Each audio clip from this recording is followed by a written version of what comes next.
بڑے سے بڑی مصیبت آئی، اسلام کا سودا نہیں، ایمان کا سودا نہیں، دنیا کی طرف آئے ہی نہیں، کون ان حضرات کا مقابلہ کرے گا؟ کئی لوگ کہہ دیتے ہیں جی صحابہ انسان تھے، ان سے بھی غلطی ہو، میں ٹھیک ہے، میں کہتا ہوں تھے تو انسان، پر یہ دیکھو شاگرد کس کے ہیں؟ صحابہ ہیں تو انسان، پر یہ اندازہ لگاؤ مرید کس کے ہیں؟ صحابہ ہیں تو انسان، پر یہ سوچو کہ یہ مقتدی کس کے ہیں؟ صحابہ ہیں تو انسان، پر یہ دیکھو صحابہ اگر سپاہی ہے تو کالی کملی والا کمانڈر ان چیف ہے، براہ راست محمد عربی صلی اللہ علیہ وسلم کی صحابہ شاگرد ہیں، صحابہ حضور کے مرید ہیں، صحابہ حضور کے مقتدی ہیں، صحابہ حضور کی فوج کے سپاہی ہیں، ایک ایک نے کمال کر دیا۔ جناب ابو بکر صدیق رضی اللہ تعالیٰ عنہ فرماتے ہیں میں اچانک محلے میں جا نکلا، ابو بکر کہتا میری یہ عادت تھی، شروع پہ جو اسلام آیا مکے میں، چودھری مارتے ہیں، رئیس مارتے ہیں، سردار مارتے ہیں، کمزوروں کو مارتے ہیں، جو کلمہ پڑھتا تھا پہاڑ ٹوٹ جاتے تھے، پیر پکڑ کر مکی کی گلیوں میں گھسیٹا جاتا تھا، چمڑا ادھر جاتا تھا۔ آج یہ بات کہنا بڑا آسان ہے، تبلیغی ساتھی سفر کرتے ہیں، تکلیف اٹھاتے ہیں، اگر جی جاؤ کافروں کو کلمہ سکھا کے آؤ، اور کلمہ تو تیرے پلے نہیں تو کافروں کو تو پھر پہنچائیں گے نا۔ 80 سال کی عمر ہے، کلمہ صحیح نہیں آتا، قبر بالکل سر پہ ہے، موت سر پہ ہے، قبر سامنے ہے، پھر بھی کلمہ نہیں آتا۔ اور میں تو کئی مرتبہ کہا کرتا ہوں کہ یہ بھی فکر کیا کرو کہ اس نبی کی ذات پر تم درود پاک پڑھتے ہو صلی اللہ علیہ وسلم، جس کی ذات پہ خود خدا درود بھیجتا ہے، فرشتے بھیجتے ہیں، ہزاروں بار مجھ کو عنبر سے منہ دھو کر کے اگر درود پڑھو تو ڈرنا چاہیے بے ادبی نہ ہو جائے، تو غلط درود پڑھتا ہے نبی کی ذات پہ۔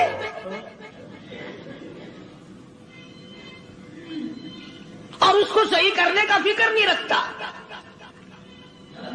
چنانچہ ابو بکر صدیق رضی اللہ تعالیٰ عنہ چکر لگاتے لگاتے ایک محلے میں جا نکلے، وہاں جا کے دیکھا ایک نوجوان ہے، غریب صحابی، نادار صحابی، مفلس صحابی، کافر کا غلام ہے، کالی کملی والے صلی اللہ علیہ وسلم کا کلمہ پڑھتا ہے، کافروں نے پکڑ کر گرم گرم ریت پہ اوندا کر کے لٹایا ہوا ہے، اور کئی کافر اس صحابی کی کمر پہ چڑھ کر لتاڑ رہے ہیں،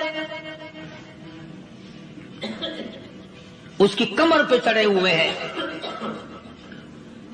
جناب ابو بکر صدیق رضی اللہ تعالیٰ عنہ فرماتے ہیں میں نے دور سے دیکھا، میں سمجھ گیا کوئی غریب آدمی ہے، جب میں قریب گیا فرماتے ہیں میری آنکھ نے دیکھا ابو بقیہ صحابی، میں نے پہچان لیا، کئی آدمیوں کے لتاڑنے کی وجہ سے، کئی آدمیوں کی کمر پہ چڑھ جانے کی وجہ سے ابو بکر کہتا ہے اتنی لمبی ابو بقیہ کی زبان باہر نکل آئی، منہ سے زبان باہر لٹکی ہوئی ہے، مار رہے ہیں کافر۔ جناب ابو بکر صدیق رضی اللہ تعالیٰ عنہ نے فرما دیا نہ مارو، اللہ کا بندہ ہے۔ وہ کہنے لگے بندہ تو اللہ کا ہوگا، غلام ہمارا، اور کلمہ اس نبی کا پڑھتا ہے، ہمارا غلام ہو کر کلمہ پڑھتا ہے، کیوں؟ جب تک جان سے نہ مر جائے گا ہم چھوڑیں گے نہیں، ہم اسے ختم کر کے دم لیں گے۔ اس نبی کا کلمہ پڑھتا ہے، ہمارے سامنے پڑھتا ہے۔ جناب ابو بکر صدیق رضی اللہ تعالیٰ عنہ نے منع کر دیا، منع کرنے میں اور زیادہ مچر گئے، اور زیادہ خرمستی کرنے لگے۔ ابو بکر فرماتے ہیں میں بالکل قریب کھڑا تھا، ظالموں نے ابو بقیہ کی پسلیوں پہ، کمر پہ چھلانگیں لگانی شروع کر دی۔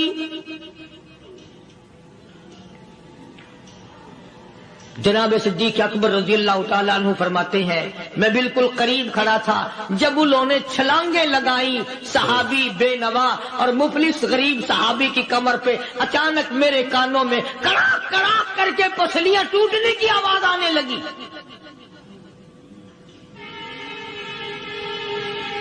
میرے سے برداشت نہ ہوا، میں برداشت نہ کر سکا۔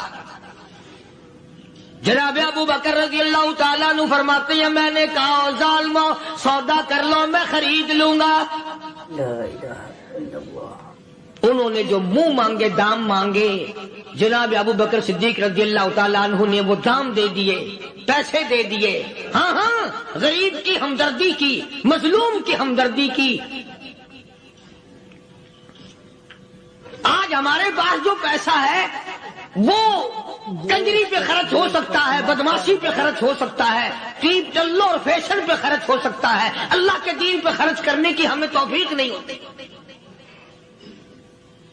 سارے سال کی کمائی کا حساب لگائیں کہ ہم نے کتنا اپنے بیوی بچوں پہ خرچ کیا، کتنا اللہ اور اس کے رسول اور اللہ کے قرآن پہ خرچ کیا۔ 100-2% بھی نہیں بنتا۔ جناب ابو بکر رضی اللہ تعالیٰ عنہ نے ابو فقیہ رضی اللہ تعالیٰ عنہ کو خرید لیا، کافروں کے نیچے سے نکال لیا، کپڑے جھاڑے، زخموں پہ مرہم پٹی کی۔ ابو بکر دوڑے دوڑے پانی کا پیالہ لے آئے اور فرمانے لگے ابو فقیہ تجھے بڑی مار پڑی ہے، بڑی تکلیف پہنچی ہے، میں نے تیری زبان باہر لٹکی ہوئی دیکھی، نکلی ہوئی دیکھی، خشکی آ گئی ہوگی، زبان پہ کانٹے جم گئے ہوں گے، تھوڑا سا پانی پی لے۔ ابو فقیہ کہتا ابو بکر تیرے احسان کا بدلہ خدا دے گا، تیری مہربانیوں کا بدلہ خدا دے گا، میں نہیں دے سکتا، تو نے پیسے خرچ کر کے مجھے آزاد کرایا، میں تجھے دعا دے سکتا ہوں، میں غریب ہوں، میں نادار ہوں، میں مفلس ہوں، میں مسکین ہوں، اور ابو بکر تنگ نہ کر، میں پانی پی نہیں سکتا۔ کیا بات ہے، کیوں پانی نہیں پی سکتا؟ کہنے لگا ابو بکر تجھے کیا معلوم ہے جن کی وجہ سے میری پسلیاں توڑ دی گئی، جن کی وجہ سے مجھے مارا گیا، جن کی وجہ سے مجھے لتاڑا گیا، جن کی وجہ سے میری پسلیاں توڑی گئی، جن کی وجہ سے میرا یہ حال کیا گیا، جب تک میں آقا کا دیدار نہ کر لوں میں پانی کی بوند پی نہیں سکتا۔ مجھے پہلے شربت دیدار پینا ہے، میں نے سرکار مدینہ صلی اللہ علیہ وسلم کی زیارت پہلے کروں گا، پانی بعد میں پیوں گا۔ او ابو فقیہ تجھے تو بڑی سخت مار پڑی ہے، تجھے تو بڑی تکلیف پہنچائی گئی ہے، میں تجھے حضور کے دربار میں لے کے چلوں گا، تو پانی تو پی لے۔ کہتا کوئی مجنون بتاتا ہے، کوئی کہتا ہے دیوانہ، کوئی مجنون بتاتا ہے، کوئی کہتا ہے دیوانہ، یہ تو مرض عشق احمد کا ہوا بیمار میں بھی ہوں۔ اور ابو بکر تجھے کیا معلوم ہے مجھے عشق لگا ہوا ہے، مجھے سوز و گداز لگی ہوئی ہے، میں اپنے دل میں کسی کو بسائے بیٹھا ہوں، جب تک اس آقا کا دیدار نہ کر لوں مجھے چین نہیں آئے گا۔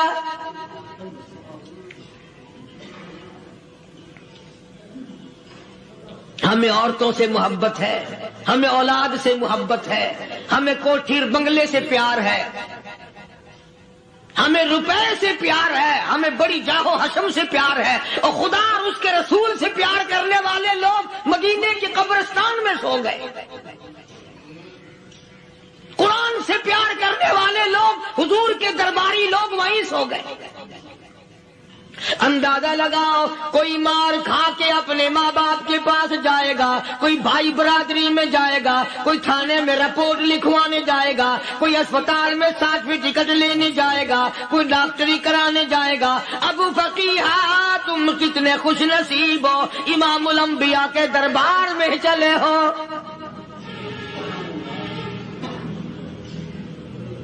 حضور اکرم سب کا جو صلی اللہ علیہ وسلم کے دربار میں ابو فقیہ کو لایا جا رہا ہے۔ علماء نے لکھا ہے کہ جب ابو فقیہ حضرت کے دربار میں پہنچے تو خبر تو پہلے تھی نا کہ بڑی مار پڑی ہے، رحمت کائنات نے اٹھ کر سینے سے لگا لیا، تشریف فرما ہوئے، فرمایا ابو فقیہ جی حضور میں نے سنا ہے تو نے پانی نہیں پیا، اتنی مار پڑی تیری پسلیاں توڑ دی گئی، تیری کمر پہ چھلانگیں لگائی گئی، تجھے گرم گرم لیٹ پہ لٹایا گیا، تیری زبان باہر نکل آئی، اور میں نے سنا ہے تو نے پانی نہیں پیا۔ کہتا ہے آقا ہاں نہیں پیا۔ فرمایا کیوں نہیں پیا؟ کہتا ہے آقا میں اس وقت پانی پیتا میرے منہ میں صرف پانی جاتا، اب پیوں گا ہاتھ تیرا ہوگا منہ میرا ہوگا، پانی میرے منہ میں جائے گا، مجھے حوض کوثر کا مزہ یہی آ جائے گا، مجھے لطف آئے گا محمد عربی صلی اللہ علیہ وسلم کے ہاتھ سے پانی پینے کا۔ علماء نے لکھا ہے کہ حضرت نے جب اپنے رحمت والے ہاتھ سے ہاں وہ انگلی چاند کو اشارہ کیا، جگر پھنس کر ٹکڑے ہو گئے، وہ انگلی اشارہ کیا سورج واپس ہو گیا، وہ انگلی درخت اپنی جڑیں چھوڑ کر پیغمبر کے قدموں میں آ گئے، وہ انگلی جن میں کنکر پہاڑ کے لیے تو کلمہ پڑھنا شروع کر دیا، وہ انگلی اونٹ کی طرف کی تو بول پڑا، وہ انگلی چڑیا سامنے آئی تو انہوں نے شکایت کر دی، وہ انگلی جن کو دیکھ کر کے بیت اللہ پھر گیا۔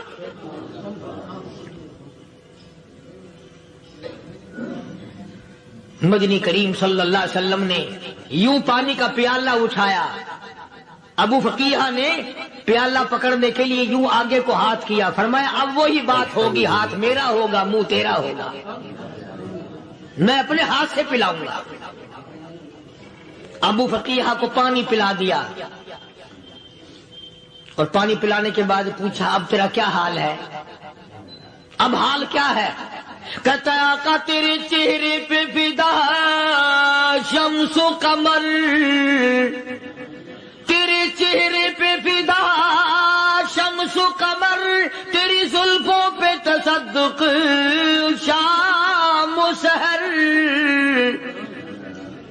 تیرے چہرے پہ فدا شمس و قمر، تیری زلفوں پہ تصدق شام و سحر، رخسار پہ ٹھہرے کس کی نظر، تیری بانکے ادا کا کیا کہنا، اور کالی کملی والے تیری زیارت ہوئی سارے دکھ بھول گیا، میرے سارے غم ٹل گئے، میرے سارے دکھ دور ہو گئے، میری ساری پریشانی دور ہو گئی، اور میں تو اب مزے میں ہوں۔ جناب ابو بکر صدیق رضی اللہ تعالیٰ عنہ نے مال خرچ کیا، صحابہ کرام کی جانیں بچائیں۔ قیامت کا دن ہوگا، ساری کائنات کی پیشی ہوگی، اللہ پاک پوچھے گا کہ دنیا میں کیا کرتا تھا؟ کوئی کہے گا میں کھیتی باڑی کرتا تھا، کوئی کہے گا میں دفتر میں نوکر تھا، کوئی کہے گا میری دکان تھی، کوئی کہے گا میں یہ کمائی کرتا تھا، کوئی کہے گا میں یہ کمائی کرتا تھا۔ آئے گی باری ابو بکر کی، اللہ پاک پوچھے گا دنیا سے کیا لایا؟ ابو فقیہ، حضرت بلال، حضرت نادیہ، حضرت زنیرہ اور کتنے صحابہ کرام کی جماعت کو پکڑ کر اللہ کے عدالت میں کھڑا کر کے ابو بکر کہے گا الہی صدیق کی کمائی تیرے سامنے موجود ہے۔ مبارک ہیں یہ لوگ کہ ان حضرات نے محض اللہ اور اس کے رسول کریم صلی اللہ علیہ وسلم کو راضی کرنے کے لیے اپنا سب کچھ قربان کر دیا، اور خود رسول کریم صلی اللہ علیہ وسلم نے ان کو ایسی تعلیم دی، ایسے اخلاق دیے کہ حد ہو گئی۔ دربار رسالت ہے، ایک کافر مسافر آتا ہے بھی کافر، ہے بھی مسافر، ہے بھی معمر، بوڑھا آدمی ہے۔ کبھی کبھی سوچتا ہوں کہ اس زمانے کے تو کافروں میں بھی کوئی خوبی ہوا کرتی تھی، منافقت تو نہیں تھی نا،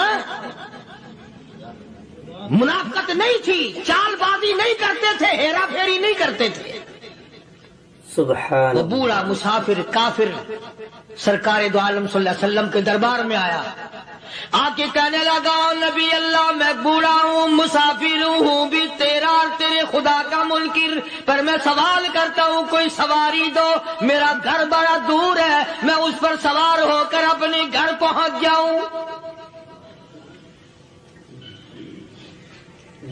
حالانکہ مسلمانوں کے پاس سواریاں کہاں تھی، خود تنگی میں تھے، وطن چھوڑ کے آئے، قربانیاں دے کے آئے، پتے چباتے ہوئے آئے، پانی پورا رج کے پینے کے لیے پانی نہیں ملتا،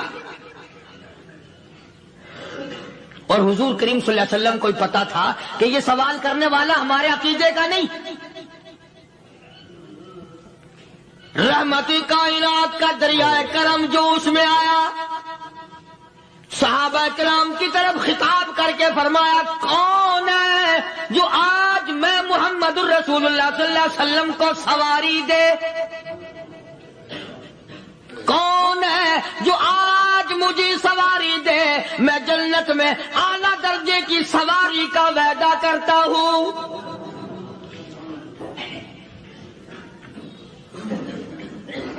حضرت عبادہ بن ثابت رضی اللہ تعالیٰ عنہ صحابے اٹھے اور اپنی ڈاچی اپنی اونٹنی حضور کے ہاتھ میں پکڑا دی، اور حضور نے اس مسافر کو دے دی کہ لے بھائی سواری تجھے مل گئی۔ اب وہ مسافر جو تھا بوڑھا وہ کہنے لگا جی میرے پاس کپڑا بھی نہیں ہے، اب تم جیسا اگر کوئی سیٹ ہوتا نا آنکھیں نکالتا کہ ہم نے تیرے لیے یہاں کو ٹیکسٹائل مل چلا رکھے، سواری مل گئی تو اور آگے کو چل گیا، راستہ پکڑا پڑا جا۔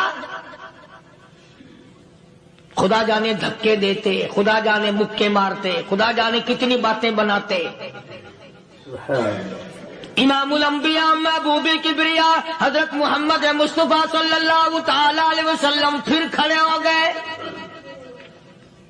صحابہ کرام کو خطاب کر کے فرمایا کون ہے جو آج مجھے کپڑا دے، کل میں جنت میں اعلیٰ درجے کی پوشاک اور لباس جوڑوں کا وعدہ کرتا ہوں۔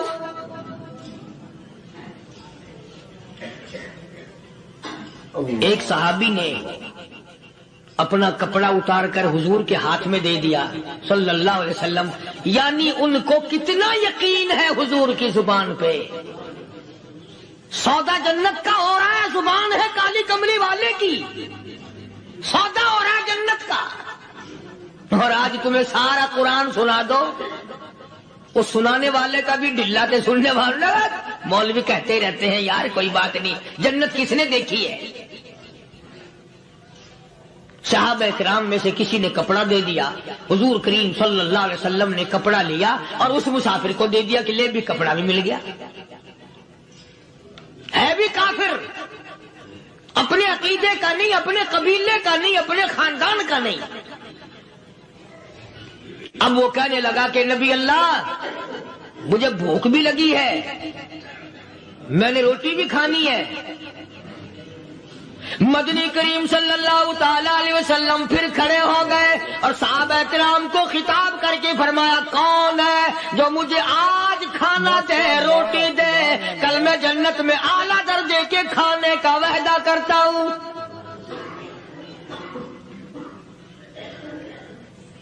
اس سوال کا جواب پورے مجمع میں سے نہ ملا، یوں لکھا علماء نے 300 صحابہ کا مجمع بیٹھا ہوا تھا۔ فاقہ ہو 300 صحابہ کا بھی فاقہ، کالی کملی والے کا بھی فاقہ، 3 دن سے کچھ نہیں کھایا، کچھ نہیں ملا، کوئی جواب نہ ملا، صحابہ کرام کی جماعت خاموش رہ گئی۔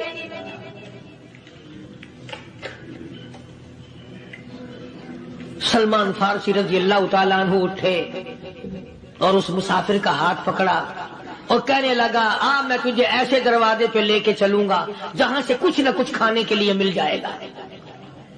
آیا ہے سلمان فارسی مسافر کو لے کر خاتون جنت سیدہ فاطمۃ الزہرا رضی اللہ تعالیٰ عنہا کے دروازے پہ اور آواز لگائی یا اہل بیت رسول اللہ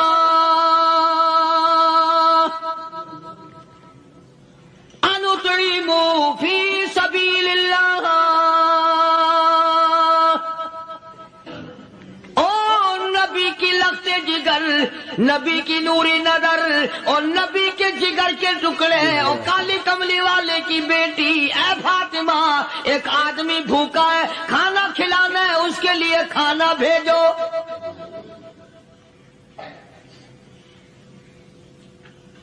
اندر سے آواز آتی ہے اور رونے کیسی آواز میں جواب ملا۔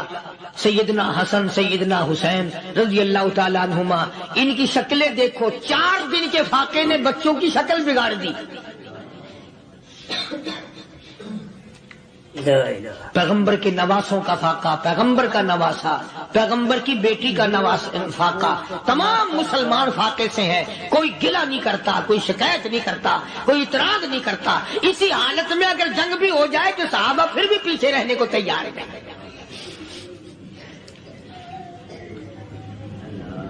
جب اندر سے یہ جواب ملا کہ تمہارا تو 3 دن کا فاقہ ہے، فاطمہ کہتی ہے میرا اور میرے بچوں کا 4 دن کا فاقہ ہے، تو سلمان فارسی اس مسافر کو لے کے واپس ہونے لگا۔ اندر سے آواز آتی ہے خالی نہ جاؤ، میرے سر کی چادر لے جاؤ، یہ لے جا کر یہودی کے پاس گروی رکھ دو، گلا رکھ دو، غلہ لے آؤ، میں پیس پکا کے کھلا کے بھیجوں گی۔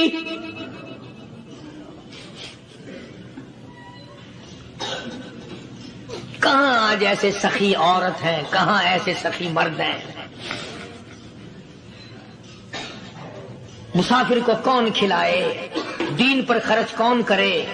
کسی طالب علموں کو، آپ میں سے اکثریت ایسے لوگوں کی ہے جنہوں نے ساری عمر میں، سارے سال میں کبھی ایک قرآن پڑھنے والے طالب علم کو روٹی نہیں کھلائی، اور پھر یہ کبھی نہیں سوچا کہ میں آخر کما رہا ہوں تو کیا کر رہا ہوں۔ بس شیطان یوں کہہ دیتا ہے یہ تو بڑے بڑے امیروں کا کام ہے، تو غریب آدمی ہے، تیرے بس کا یہ کہاں کام ہے؟ یہ تو بڑے بڑے امیروں کا کام ہے طالب علموں کو، مسافروں کو کھانا کھلانا۔ کل قیامت میں اگر اللہ نے یہ فرما دیا کہ جنت تو میں نے امیروں کے لیے بنائی ہے، تو مزدور ہے بھاگ یہاں سے، پھر کیا بنے گا؟ مولانا مظفر حسین صاحب کاندھلی سب کہہ دو رحمت اللہ علیہ، بہت بڑے بزرگ گزرے ہیں، ہمارے اکابر میں سے ہیں۔ کاندھلا ایک قصبہ ہے جس نے بڑے بڑے ولی پیدا کیے ہیں۔ مولانا مظفر حسین صاحب کاندھلی، مولانا الہی بخش صاحب کاندھلی، مولانا محمد زکریا صاحب شیخ الحدیث رحمت اللہ علیہ کاندھلے کے، مولانا محمد الیاس صاحب دیلوی رحمت اللہ علیہ امیر تبلیغی جماعت کے ایجاد کرنے والے، شروع فرمانے والے، یہ بھی کاندھلے کے ہیں۔ تو یہ سارے بزرگ اس قصبہ کاندھلے کے ہیں۔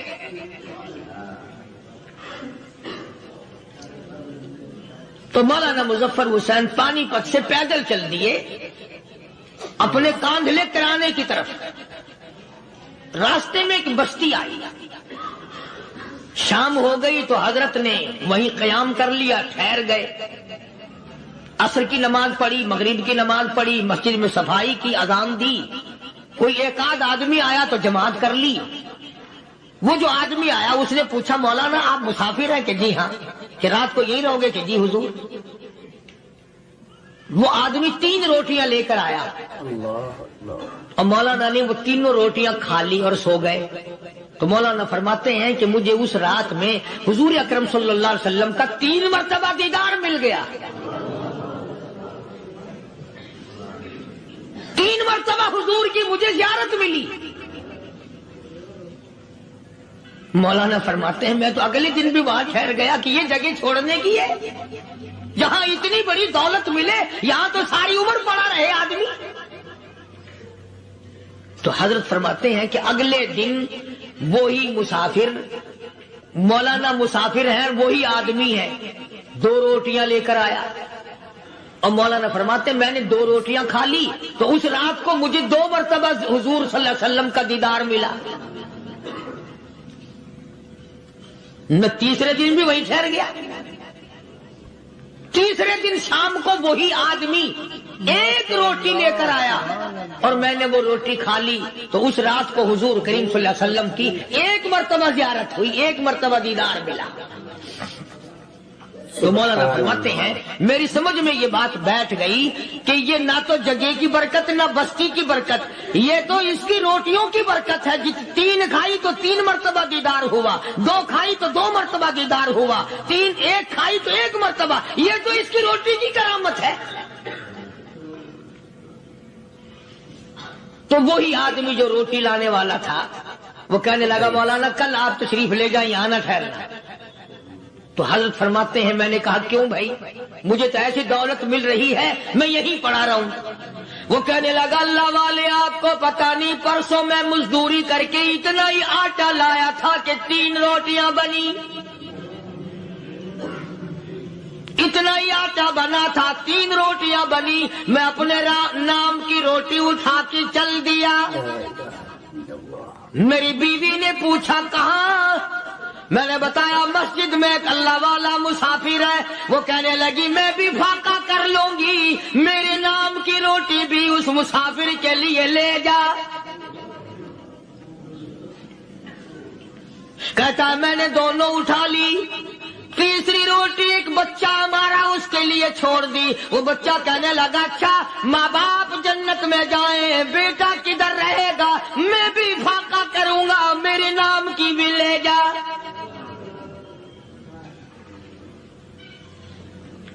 میں نے 3 روٹیاں لا دی اور اگلے دن جو میں نے مزدوری کی اس کی 3 روٹیاں بنی.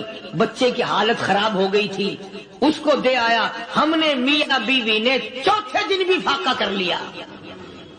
اور آج بیوی کی حالت بھی خراب ہو گئی تھی، آج صرف اپنی لایا ہوں. مولانا اس لیے عرض کر دیا کبھی کل میرا پیر نہ پھسل جائے، ایسا نہ ہو میرا